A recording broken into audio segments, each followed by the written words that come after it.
Hello, Hi. Monday.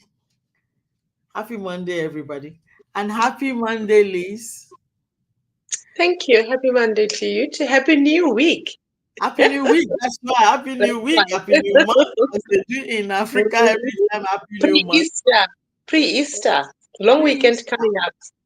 Pre-Easter. This Easter time, yeah, we wish you the blessings of Easter and blessings of the resurrection of Jesus Christ. It's going to be Yeah. good. And so, yeah, there's Sunday. After Friday, there's Sunday. There's Sunday. But anyway, And then it's Monday we off. and on Monday. It's a long weekend. It's a long weekend, like we're doing Intrepid Women on Saturday. But I Mm-hmm. didn't realize it's a long weekend. Half of the people are away. You know, Wow. half of the people are away. For the benefit of people that might not know, we have Intrepid Women. It's an empowering organization that we run. It's been running for a while. It's been magnificent, magnificent. The last camp we had, Liz was doing all our fascinators. Beautiful, beautiful. We did all the canoe, we did all the huddles. We were camping for 3 nights, all ladies, about what, 40 of us. Yeah. Amazing, amazing. We had fun. But this year, Friday, we had one on the, what was it, on the 7th of March, The something like planning that. session. Yeah, exactly. But the Friday, this Saturday, I beg your pardon, 19th of April is another one we're getting away. It's an executive high level.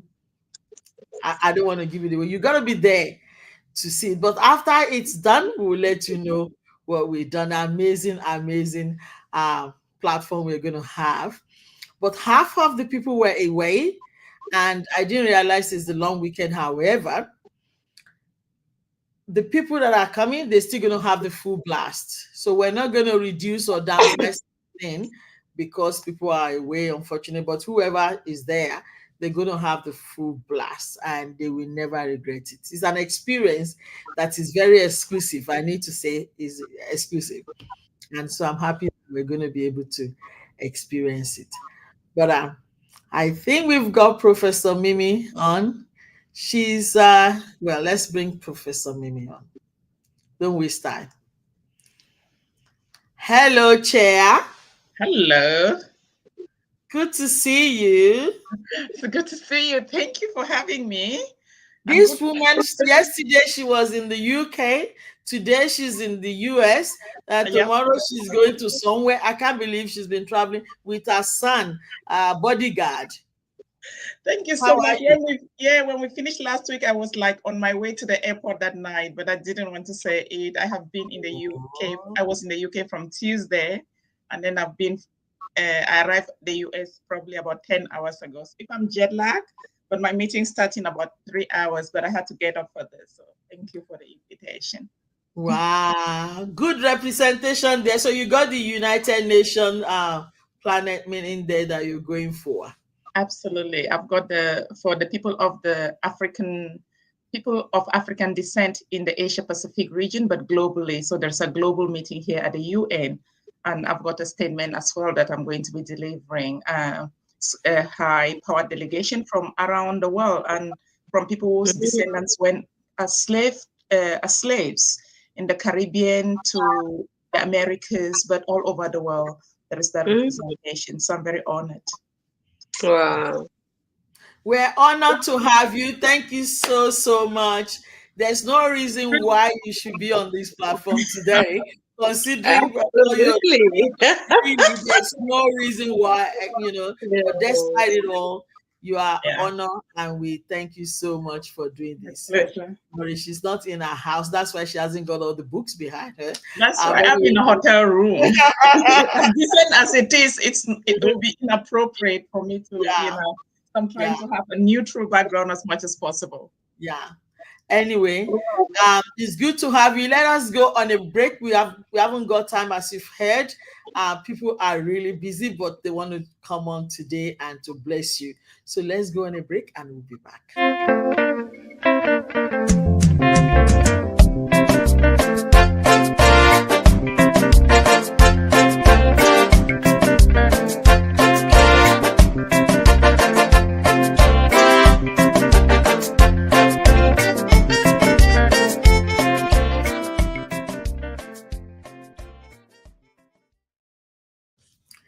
Welcome back on the show. Today we're talking about our hair, how it highly represent our culture, our strength, and we are unapologetic about it. But last week we were talking about Professor Mimi actually said we should do second part of this Yeah. because she really wants to on something that she's been preaching about, and I'm interested in that as well. So we thought we're going to do the part two. When I was talking to Liz, I was saying to Liz, I'm trying to get what Mimi was talking about, that chemical. And Liz was telling me, because we go back after the show, I listen to the thing again. And when you're on the show, sometimes you miss things. So I go back and listen. And so I went to Liz, and Liz was telling me that you were talking about the chemical, like the relaxer. Is that right? That with the relaxer we put on our hair. I was thinking about the wig. Maybe it's the wig, maybe it's the braid, but it was the chemical that you were saying we should be mindful of the chemical composition of our relaxer. So that's why I want you to actually elaborate more on this. But by the way, Deborah is a little bit under the weather. She really wants to be here today, but she couldn't make it. So get well, girl. But Professor Mimi, now that you're here, please enlighten us more about what you were presenting to us. Um, I guess we had multiple discussions, but also multiple dimensions regarding the significance of wearing our hair naturally, but the implications of using chemical straighteners, something that our mothers never knew. I must say, we probably one of the first generations after our mothers to use chemical straighteners on our hair, and mm, also that generation that did not grow up literally being really shown exactly how to manage their natural hair. Luckily, over the last 30, 40 years, things have changed significantly. And with research, with evidence that directly implicates, but directly shows us the association between the chemical straighteners and the association with respective cancers, but also endometriosis in Black women. The incidence and the prevalence is significantly higher compared to other groups, and there is that association. But also, just take a step back. Have you actually had a wig? And I'm saying that as somebody who doesn't own any wig, but if you have braids in your hair, depending on the quality, please have a look sometimes at your pillow if you don't use a hairnet when you sleep. You're going to notice that there's a leak, there's leaching of the chemicals at times on your pillowcases. And if you've not observed it, please observe it. And if it can leach into your pillowcases, what is it then that is leaching into your hair? really? Absolutely, because it's plastic, it's chemicals. If it is not the natural, if it is not natural hair. But also in terms of the natural hair, I did mention something around spirituality in You terms did. of people make sacrifices in temples. They shave their hair. African traditions, historically, when somebody died in the family, a significant person to you, what did you do? You had to shave your hair. I did that when my father passed away. We all, the children, the family, the immediate family, you shave your hair, because this is the beginning of something new. And then somebody uses that hair for themselves. What does that mean?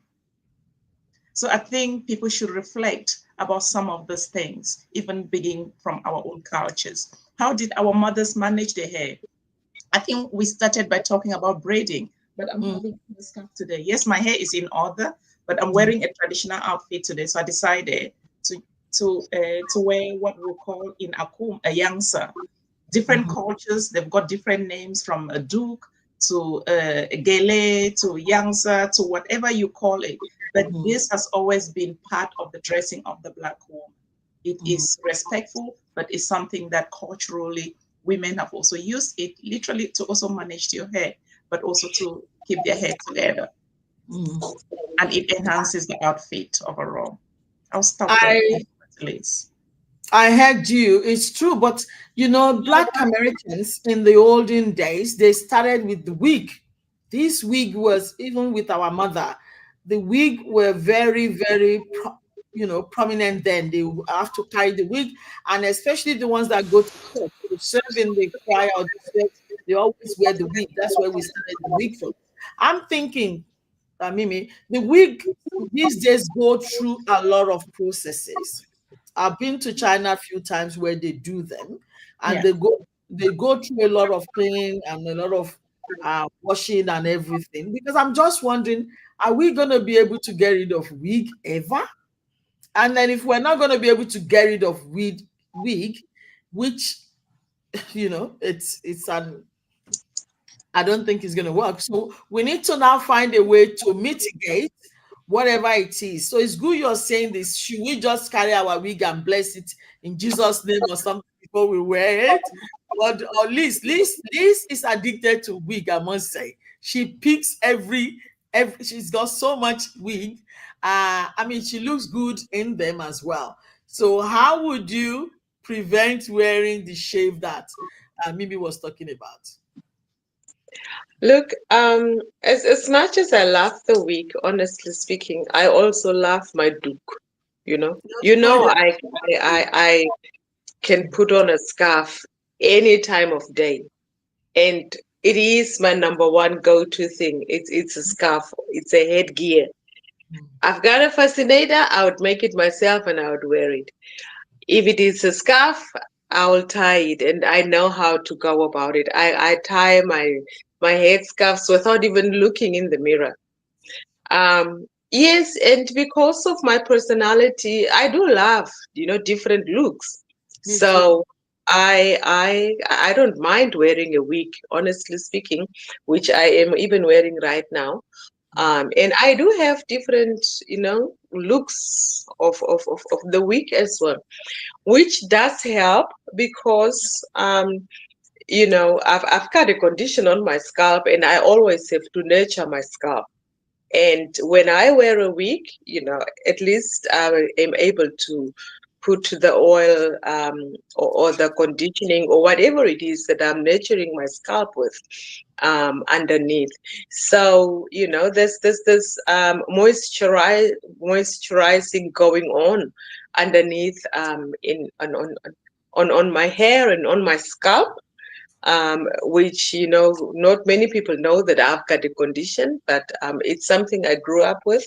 As a little girl, I had sores on my scalp, and the chemicals that Mimi talks about, I started using chemicals, I think, in my late teens, around 18, 19, somewhere there. I was straightening my hair with relaxers, and I would get sores, when the relaxer burns me, Very and strong. those sores would not heal for about 6 months to a year. It would still be Wow. sitting there, and it would be wet, you know what I mean? So Yeah. even for retouching, I wouldn't be able to retouch like after 6 months or so. I Mm, had to wait until that sore heals, and then I add again. So eventually, at some point I had to decide I'm not doing this anymore. But still, I have a very vulnerable scalp, and because of that, you know, it's just good for me to have my headgear on, whether mm, it's a wig or whether it's my scarf, and I mm. call them headgear. Okay. Mimi, sometimes we have some kids that their hair are so tough and so hard. I know even in Nigeria we put it on 1 year old even. Yeah, because some of the hair you can't comb them, or some of the in Nigeria, some of the mixed blood as well, they have big hair and you can't comb it. So they put a bit of chemical. I'm just wondering if they put it and they don't leave it, because when we put it on our hair, we leave it for half an hour or so, and that's why it eats into your skin. What if you just use it to brush it out and then rinse it off? Because I'm just wondering to give things to people while they work out what to do to manage it. But in the interim, some people don't have any choice to. What are we going to give them to do? First, thanks for that question, but I'll start by acknowledging Liz for being so open and so honest, but also so vulnerable with her own personal story. And this Yeah, is why when we talk about those things, we need to also reflect and we need to think about individual choices and mm, not be judgmental. People right. don't know people's stories, they don't know people's journeys. And this has just highlighted her own personal journey, her personal story, and the need for certain protections for her. Yeah. So thank you for that, Liz. Then Thank coming now to the question in terms of a child who has got really tight, kinky hair. There has Mm, always been a way that African mothers have managed the children's hair.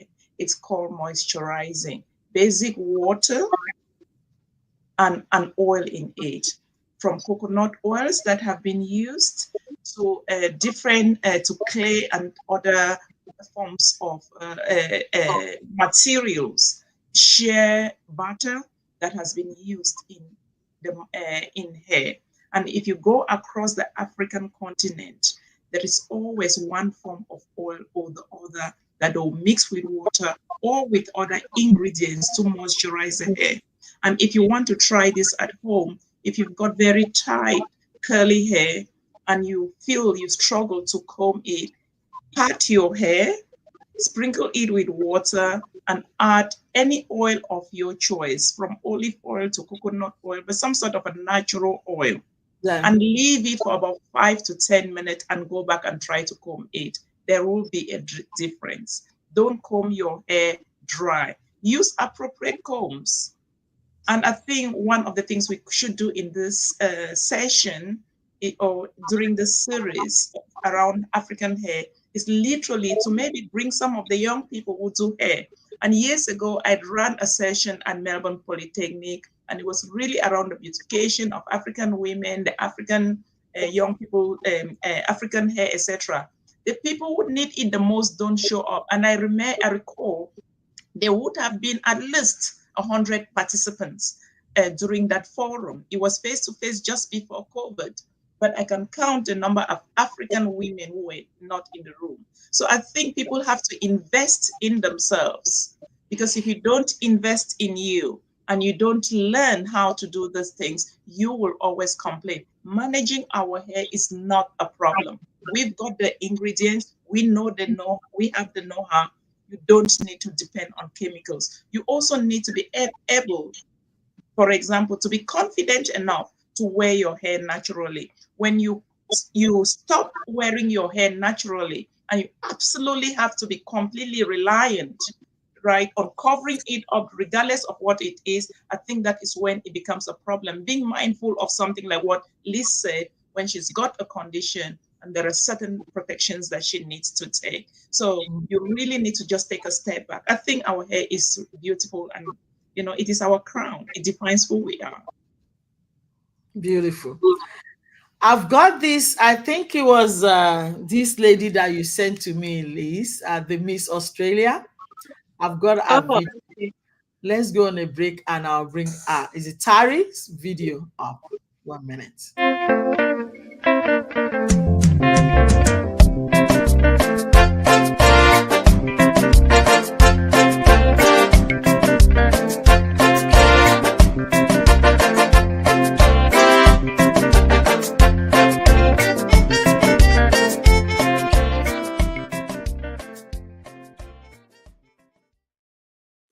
Welcome back on the show. We're still talking about our hair, our crown, the glory, our beauty, our pain, our successes, story all about it. We're still talking about, but There's this lady that Liz was talking to me about. I will bring a video, and I've got two videos, but let's watch this one.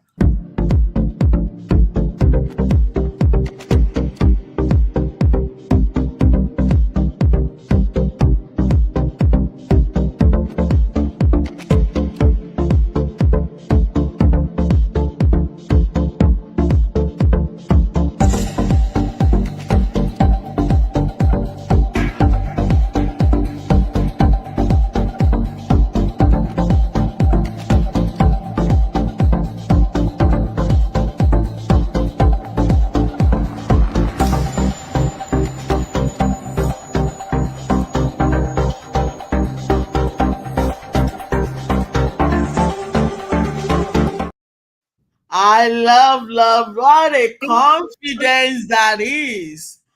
Is that Yeah, Tappy? That's yeah, Tappy, right? that's Chubby, that's right. Amazing. Did you know the story about Miss Australia? When was that? And I what was I Mimi, are you aware of that? Maybe you can talk about it because she's more on LinkedIn, but I see bits and pieces of what she's doing on Facebook. She participated in some sort of a pageant that, you know, where she is advocating for, African for us to for our hair to be accepted. I think that's what it is. Yeah. wow? And the impact thereof when we feel we have to hide our hair. Yeah. So I think she was on some sort of a campaign. She did a few things. She took pictures of a few ladies with their natural hair. I gave her mine as well, and I had to give her my story with my natural hair, Mm, which I haven't done yet. But in the meantime, she's already won, if we may call it the pageant, or she calls it "I'm wearing the sash for every African woman thank to you, proudly Tappy. wear their hair." So I think that's good, and that's a project that we must bring out here, the real person, so she Mm. can actually speak to that. We'll bring her. I sent her a message. I haven't received the feedback from her. Yeah, But that was amazing. What a beauty that is. And I love that Absolutely. one. But we're going to bring her at some stage. So she's going to be able yeah. to collaborate with us as well. But I've got this video that I want us to quickly talk about. It's about a woman with a wig. Let's have a look.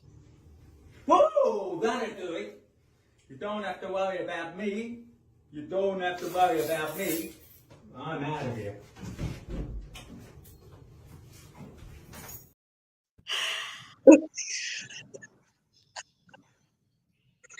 I'm sure we're not happy about that, but I had a look at that. I'm thinking this guy has a problem. And what level of relationship did they get to before you start to get him to the bedroom, and then you are offloading your wig. So I will assume that they've been going out for a while. It won't be the first time that she's doing it. um, and I was having this conversation, but Liz, what you don't need to worry about me. He didn't even wait. The moment the wig is, you don't need.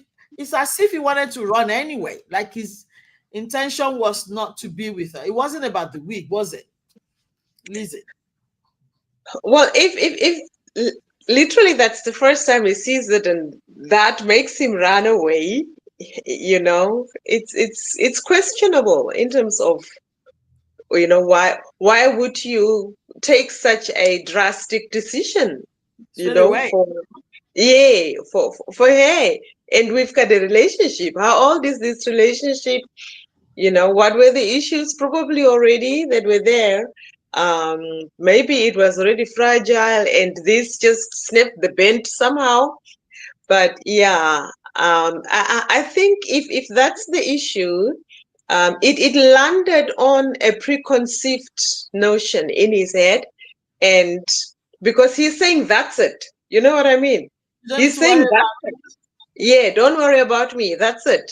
So this is where whatever it is has snapped the bend. The bend was already stretched. This just came and you know. I I guess on that, yeah, regarding that, I think I also take I'll take another angle, Okay. perhaps. Right. And the reason is because I think people need to have some of these conversations with the other side. There is the Mhm. assumption that everybody knows that maybe you wear a wig or you braid your hair with extension. That is not Mhm. necessarily the case, especially with Caucasians Mhm. who may have never seen somebody braid somebody's hair with an extension in it, let alone with a wig. And that is something from experience. So I think the other party needed to have prepared. The guy's reaction is appalling, absolutely appalling. He could have taken a step back and had a conversation with her. And that also tells you something about the character of that particular man in specifically. And also the had the lady prepared her, we don't know. There are two sides to every story, but I think we also need to go into this conversation knowing that a lot of the exposures that our brothers, our cousins, our uncles, and our fathers had with their wives, with their female relatives growing up, seeing them sit for the whole day and do hair. So it's not just doing the hair, it is spending 6, 7, 8 hours. And depending on certain types of braids, it can go for days, right? So we need to ensure that we prepare partners who are non-African about some of this, if that is if they've not seen you your natural hair, and take them to where you do your hair. Let them sit there and see it, right? It is really important. I don't know. I last took my son, for example, to go and get his hair cut. His father takes him to the African shops to go and get it done. So people need to know that the African hair, males, females, is managed differently, but you need to educate the other party, especially when they're non-African, because even African men, how much involvement do they have in the doing of the woman's hair? It's a female thing. Let's be honest with some of these conversations, right? So again, yes, they know that you're going to braid your hair. How long it's going to take? They may have an idea or they may not have an idea. Don't take nothing for granted. Educate them. Educate the male gender about our hair and how much it takes and that commitment. Hence, anybody in this room and watching this segment, if you see an African woman wearing her natural hair, please adore her, respect her, because that is commitment. It takes a lot for us to bring out this crown and wear it the way we want to, or just wearing our traditional hair or hair gear like this. Mhm. We carry all of this with pride. So we'd love to have your support as well and to know that you have us or you have our backs. Wow. I like this conversation because I wouldn't have spoken like that, and that is why that's the uniqueness of this show, because we have to speak differently to reach out to different people, a dynamic of people. So I like what you said that, they need to know how we carry our hair. Take your husband. Our husbands sometimes they want to go because they think it's wasteful. It's too long time that you're spending to do your hair. And sometimes when we do our hair, we don't want them to touch it because it's too expensive. Don't ruffle my hair. So there's a whole lot of story going around that African hair, you can't touch your wife's hair because it's too Why? expensive and all these things. So it's a lot of talk around our hair, in fairness. Yeah. I guess one of the things I also say is there are people who complain that their hair doesn't grow. And I think I mentioned this after the show to you. And it's I think true. it is about management. And people who know me know that I cut my hair very often and it grows back. You need to wash your hair minimum once a week. And I say minimum once a week. You need to have good products. So you need, as you invest in your clothes, your shoes, your handbags, and every other things, I think it's a similar investment in your natural hair. Massage your own scalp, wash it, make time. In the Akum calendar, which is my cultural background, they have 8 days of the week, not 7 days of the week. One of the days, women did not do nothing but beautify themselves. That calendar day still, it's about cooking, it is about cleaning their homes, and it is about doing their hair and beautifying themselves. And the next day is the official market day. So it says something about the structure because they knew the time. So make time for yourself, but you must wash and maintain your hair. People braid That's their true. hair and they That's leave very braids in their hair for months and months or for weeks and weeks. You true. must wash your hair, whether you've got braids, whether you've got extensions, whether you've got cornrows. You must wash your hair. You must Very true. moisturize your scalp. You must treat and maintain your hair. When you That's do that, very you're going true. to see a difference. Thank you. That is very, very true. You know, you need to minimum once a week, you need to wash your hair. I didn't even believe it before until I start to research, and that's the truth.